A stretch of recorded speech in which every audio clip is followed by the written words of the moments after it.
Yes, ano itong fatty liver?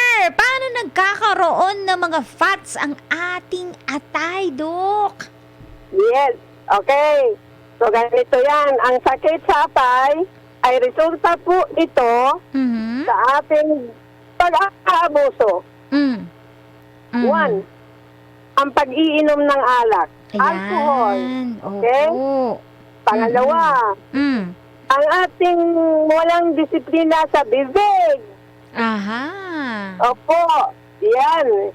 At pangatlo, Mm. yung sige lang inom ng inom anong sinabi ng isa Mm. na itong iniinom ko, Oo. sabi naman ng isa, inom din siya. So without knowing Opo. na ito po ay nagkontrahanay na. At Mm. ito ay nag-produce ng toxin. Yes po. Mm-mm. At ang liver natin, ang MRF ng katawan, siya yung material recovery facility sa katawan natin. Ayan. Pag tambakan natin itong alcohol, tambakan natin ng toxin, Opo. tambakan natin yung mga pinakain natin na sobra-sobra, of course, ang iyong liver ay magsasuffer. Naku. Lalo na kung kahit sa gabi, nagngunguya pa, dapat sa gabi hindi na kumakain. After the light meal, that's why it is required to have a light meal, not every meal. Kasi our body is supposedly resting. At ang ating atay ay nagpapahinga. And at tuloy-tuloy kang nagngunguya, kain ka ng kain, you are forcing your liver to work. So, kung sa makina pa, overheat. Okay? So, eto ngayon, mag-umpisa lang talaga yan sa pagkain natin. Makarne. Karne. May Matataba. Malangis. Malangis. Lalo na to, Oo. ang ating kinakain, mga animal fats, yung butter. Ang kung oil man lang ang pag-usapan, it should be plant oil. Kung sa plant oil, the best is the coconut oil, Coconut not oil. the palm oil. Although, palm pa rin ang coconut, but hindi yung quality, yung tinatawag na MCT. Ang Apo. coconut, ang pinakataas at maganda ang laurel nutrition niya. Ayun So, pala, ang gagamitin natin ng mga mantika mula sa coconut oil. Mula sa coconut, yes. Yes, oo nga. Or, olive oil. Then, Olive oil. Ang mali lang din, pag ang olive oil, it should not be used in cooking. Yan, oo, hindi siya pwedeng mainitan, di ba, no, Hindi Dok? siya pwedeng mainitan, madali siya mag-transform sa kanyang status. Yes. Kasi oo. meron talagang point of saturation. So, narinig na ninyo yan. Opo. Saturated fatty acid, unsaturated fatty acid. So, ito yung magiging mitsak. Ito yung dahilan na kung saan tayo ay magkaroon ng fatty liver. Oo. Ano pa yung mga pagkain na pinagmumulan, no? Ng mga langis-langis na yan na mga fats, na mga taba, na pwedeng pumasok sa, maapektuhan ng ating atay. Number one, tataas muna yung cholesterol mo. Kahit ang good cholesterol, hindi muna siya magbalanse. Oo. Hindi ibig sabihin na mas mataas ang isa, mababa yung isa. Opo. Take the word balance. Balance. Oo. Balance siya. Oo. Oo. Ang problema lang kasi, nasa lifestyle natin. Lalo na kung kain ka ng animal fat o chicharon ng balat ng manok. Naku, sarap niyan! Sabihin mo, huwag mo kumain ng balat ng manok, yung laman lamang. Sabihin naman yun. Oo. Walang lasa. Oo nga. Matabang. Lasa. Oo. Lasa Ayun. talaga hinahanap. So, mag-business at tayo yun. Lalo na kung ikaw, ito yung lifestyle mo, kain ka ng kain, ang tatamad mo namang mag-ehersisyo kahit man lang maglakad. Paano? Nasa kondo, okay? Mag-elevator. Air condition. Yes. Naka second floor lang. Mm. Naka-elevator. Tapos, nakakutsi, papunta sa trabaho. Pagdating sa trabaho, elevator ulit, escalator ulit. Ano ma'am? So, walang burning of calories. Oo. You're not using or breaking up your calories. So, mag-build up ito. Oo. So, that will start now. Problem in the metabolic process of your lipid, yung fats mo. Oo. Pero, So, Dok, ibig sabihin, kanina binanggit nyo yung tungkol sa cholesterol, di ba, no? Yung mga, HDL, no? Mga LDL na to. So, ibig sabihin, pagka pala mataas ikaw ay nagpa-medical, no? Ikaw ay nagpa-laboratory test, no? At lumitaw na mataas ang iyong cholesterol, mag-iingat ka na kasi yung susunod nun, yung liver mo, posible liver maging na fatty. magsasuffer. Ay, ayun pala. You might as well dumaan ka muna sa cholelithiasis or bato sa gallbladder. Gallbladder. Oo. Yes. Ngayon, pag meron ka ng bato sa gallbladder mo kasi sa taas ng iyong cholesterol, Okay. apektado na rin ang iyong bile secretion. Pag apektado ng bile secretion, Opo. of course, ang performance ng iyong liver, apektado rin. So, hindi na siya. So, magkaroon ito ngayon ng fat deposit. Oo. Okay. Pag-build up nito, walang subtraction, always addition. Pakapal ng pakapal, sumusuhot yan sa hepatocytes, sa mga cells sa liver, yung taba. Then later, yun na yung fatty liver.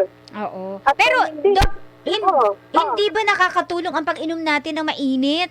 Mainit na tubig, kape, tsaa, para matanggal tong mga fats na ito sa ating atay. Yan na nga, tayo pag kumain, wag na mag-soft drinks. Ayun, huwag na mag-soft Another drinks. problem pa rin yan na Correct. magdulot sa atin.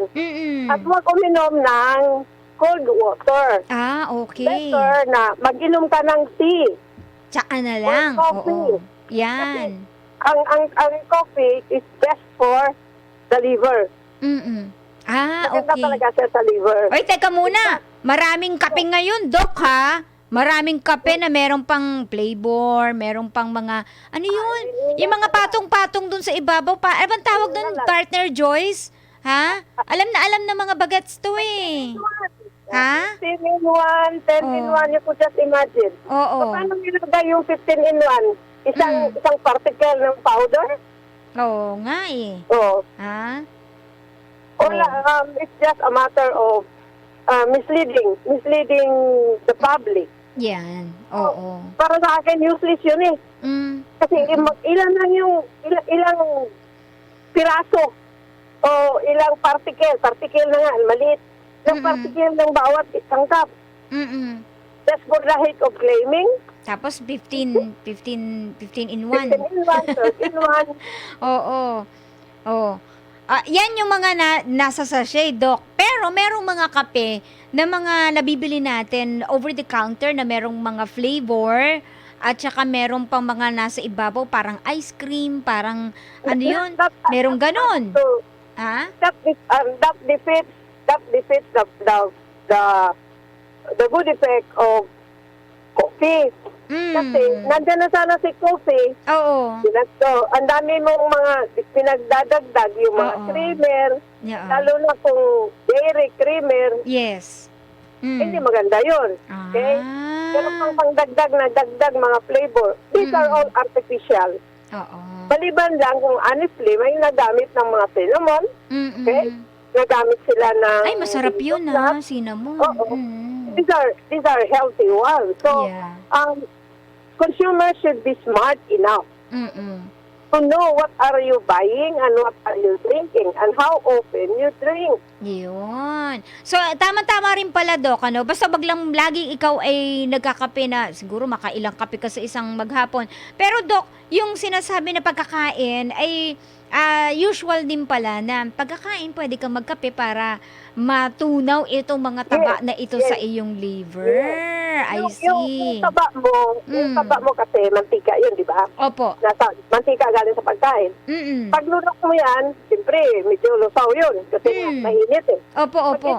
Pag inom mo na ngayon ng malamig na tubig, yan mag-solidify yan, didikit lang yung sa wall. Oo. Yung digestive tract. Yes po. So, assimilation-wise, poor. Kasi may naka-block. Correct. And Oo. that will result to plaque formation. Now, pag may plaque formation na, no amount of eating, ang tawag nun, impatso, na Oo nga. hindi mo pa rin nakukuha what is due for you from the food that you take. Aha. Ayun na. Yung mga mahilig sa malamig dyan. Oo. Doc, meron nga pala dito, no? Naka-flash sa ating screen. Ha? Nakakatulong ba ang lemon water at saka ang pagkain daw po ng nilagang itlog para sa mga may fatty liver? Bakit, Doc? Isa-isahin muna natin. Yes, Okay. Doc. Now, you have to detox your liver every night or every morning. So, ang gawin mo, pagising mo sa umaga, you drink a tea. Okay. Anong tea? Okay. Anong tea? Tea. Okay. So, kuha ka ng celery. Kuha ka ng lime or lemon. And then, Ginger. Okay. Turmeric. Onion. Garlic. Opo. At honey. Inumin mo to. Ganun, halo-halo? Ha? Oo. Susunod mo lang. Isang baso nito. Isang linggo. Inis na yung atayin mo. Wow! Nakaka-detox pala yun, ha? So, very, very potent detoxifying agent. Oo. Doc, teka muna, saglit lang. Wala bang asukal yan? Walang asukal? Honey. Use honey kasi hindi naman makapataas ng sugar yan eh. Okay. At makatulong yan sa immune system. Yes po. Pero honey na totoo. Hindi yung Pure. Na mayroong sugar na ginawang syrup. Oo, para arnibal, di ba, no? Oo. Ayun. So, kung wala yan, no other choice except muscovado. Ayun, opo. Ayan. So, yung sa umaga, yan, pwede nilang gawing tsaa at yun ang iinumin nila sa umaga para ma-detox ang kanilang liver. Oo. Okay. Oo po. Okay. Ayun. Now, pangalawa yung tanong sa itlog. Itlog, nilaga. Basta itlog, no? The better na hindi siya fried.